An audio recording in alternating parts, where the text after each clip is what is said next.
평균 15,000원으로 배우 최민식 씨 또한 극장 가격 좀 내려라 이런 소신 발언을 해서 화제가 되기도 했죠. 그래서 뭐 영화관에 가서 영화를 보려면 사실 돈 좀 듭니다. 예전에 비해서는. 그렇죠. 뭐 가면 주말에 가면 2만 원 정도 되고요. 요즘 영화 관람료가 너무 비싸죠. 그런데 말입니다. 중국에서는 사람들이 몰리는 춘절, 즉 명절 기간에 파격 세일을 단행합니다. 보통 50위안인 영화값을 단돈 20위안, 반값 이상을 할인해주는 영화 티켓이 등장해 화제가 됐는데요. 오히려 가격을 올리지 않아요? 명절 때. 명절이 대목인데. 네. 어. 할인을 한다고? 사람 많아서 붐비는 시기에 가격을 낮추면은 글쎄 극장 입장에서 손해일 텐데. 자, 그런데 말입니다. 초특가 영화 관람을 하고 나온 한 커플은 자기야, 영화 잘 봤어? 아, 나는 클라이막스 장면일 때마다 앞사람이 고개를 돌리는 거야. 아니, 거의 놓쳤어. 나도 그래도 싸게 봤잖아. 다음부터는 우리 방석을 가져가자. 그럼 훨씬 더 잘 볼 거야. 야, 뭔가요, 이게? 영화를 봤지만 본 게 아니었습니다. 왜냐? 이 커플은 무좌석 티켓을 구매했기 때문입니다. 우주화석이 뭐예요? 입석이야? 입석이죠. 입석이야?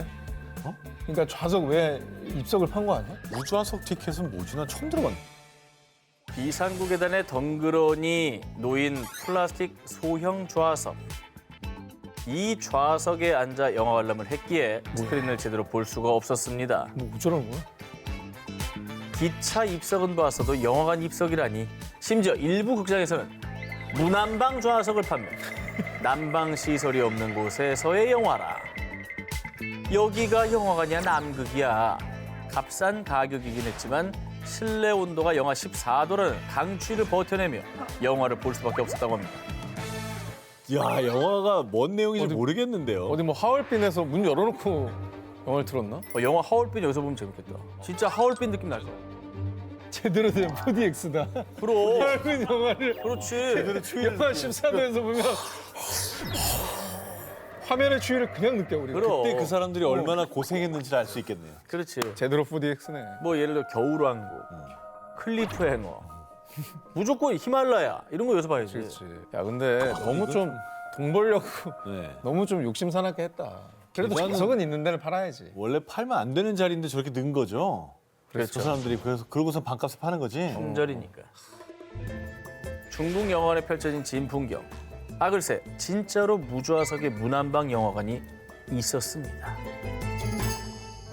일본 교토를 여행하던 중 아, 교토 가옥들에는 왜 죄다 외벽에 저런 게 있어?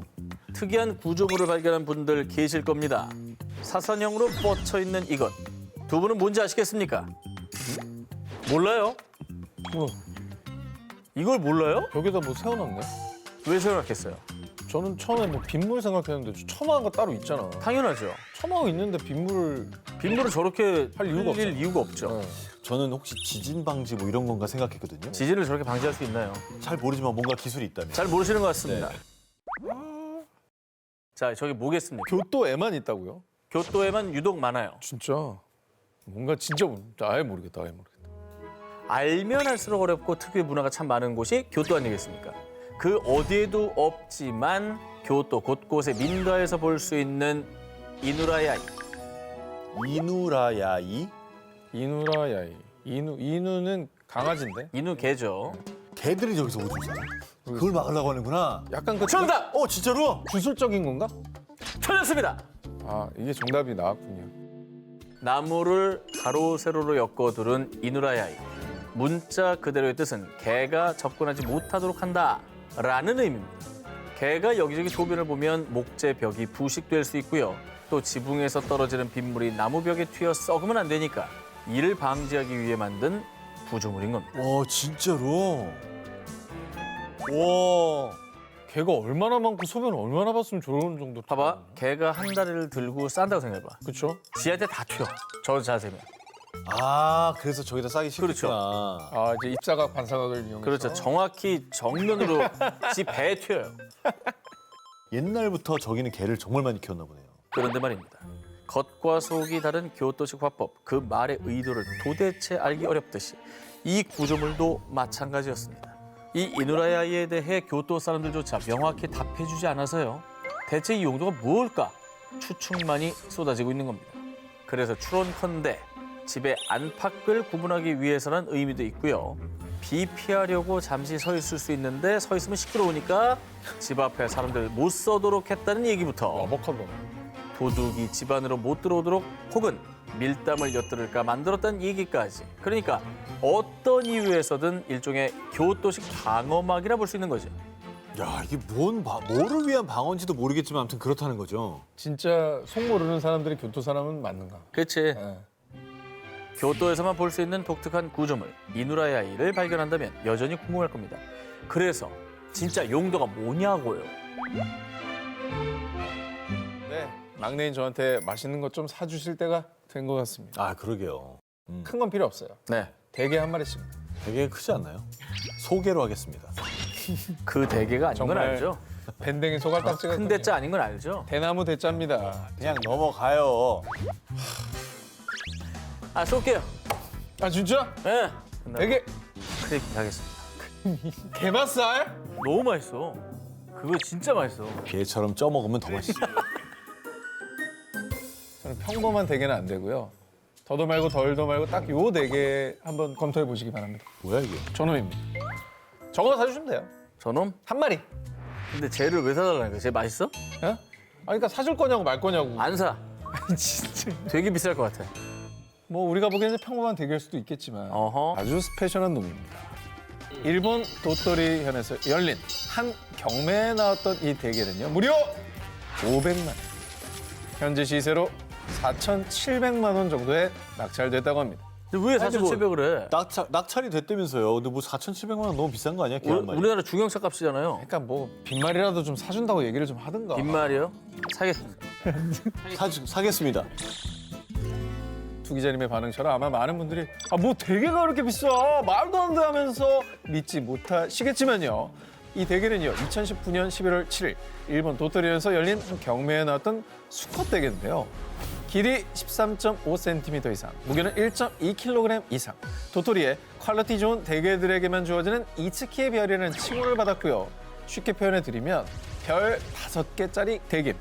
수많은 게 중에서도 크기, 무게, 색, 형태, 살이 꽉 차 있는지 여부 등의 5가지 엄격한 기준을 통과한 것은 물론 무엇보다 일본에서는요 보통 11월부터 3월까지 5개월 동안 게를 잡는데요.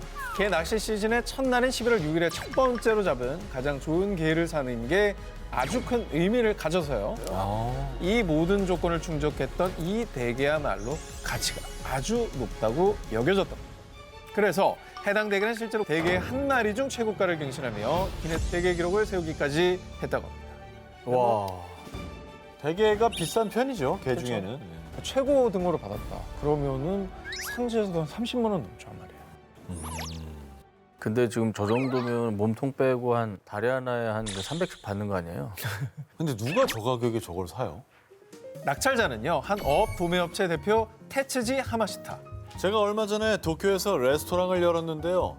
우리 고객님들이 대게를 먹고 싶다고 하더라고요. 게가 입고되면 뭐 회, 튀김, 구이 등 코스 요리로 근사하게 서빙될 겁니다. 자 결과적으로 대게 요리를 원했던 50대 남성 손님 2명은 세계 최고가의 대게 당첨. 인생에서 가장 높은 가격의 식사를 하게 되었다고 합니다. 게살의 밀도나 탄력이 예사롭지 않았으며 보통 게 2배 수준이었다고 합니다. 쫀쫀했나 보다. 꽉 차가지고. 그랬나 보네. 4,700만 원짜리 대게 한 마리가 믿기 어렵지만 정말로 있었다고 합니다. 2009년 겨울 프랑스의 한 결혼식장. 마갈리, 그동안 얼마나 마음고생이 많았니? 드디어 결혼하는구나.